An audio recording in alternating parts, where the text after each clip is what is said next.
దేవుని నామమునకు మహిమ కలుగునుగాక. ఈ ఉదయకాలము మీకందరికీ వందనాలు తెలియచేస్తున్నాను. ఈ దినము మిమ్ములను బలపరచు దేవుని మాట. దేవుడు తన ఐశ్వర్యము చొప్పున క్రీస్తు యేసునందు మహిమలో మీ ప్రతి అవసరమును తీర్చును.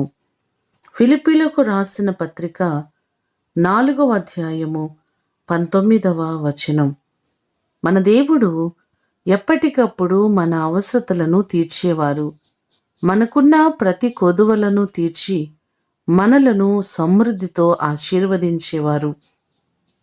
మీ కుటుంబాలలో కొదువల చేత, కొరతల చేత బాధపడుతున్నారా? ఆయన తన ఐశ్వర్యము చొప్పున మన అవసరతలు తీరుస్తానని వాగ్దానం చేస్తున్నారు. శ్రీమంతుడైన దేవుడు తన కృప చొప్పున మీకున్నటువంటి ప్రతి అవసరతలను ఆయన తీర్చి ఆయన మిమ్మును బహుగా ఆశీర్వదించునుగాక.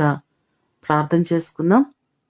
పరలోకమందున్న మా తండ్రి, మీ పాదములకు వందనాలు, స్తోత్రాలు. మీ కృప చొప్పున, మీ ఐశ్వర్యము చొప్పున మా అవసరతలు తీర్చే దేవుడవు. ఇప్పటి వరకు మాకున్న కొదువలను, కొరతలను తీరుస్తున్న దేవుడవు నీవే. నీ కృప చొప్పున మా ప్రియులెల్లరినీ జ్ఞాపకం చేసుకుని ప్రతి వారిని మీరు ఆశీర్వదించండి. వారి కొదువలను తీర్చండి, వారి కొరతలను తీర్చండి. ప్రతి కుటుంబంలో సమృద్ధి అయిన దీవెన, ఆశీర్వాదము మెండుగా మీరు కలుగు చేయండి. ఈ దినము కొరకు వందనాలు, కృతజ్ఞతలు మీకు తెలియచేస్తున్నాం.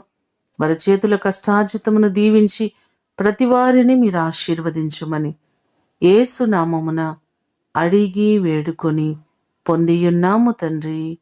ఆమేన్. దేవుడు మిమ్ములను ఆశీర్వదించునుగాక.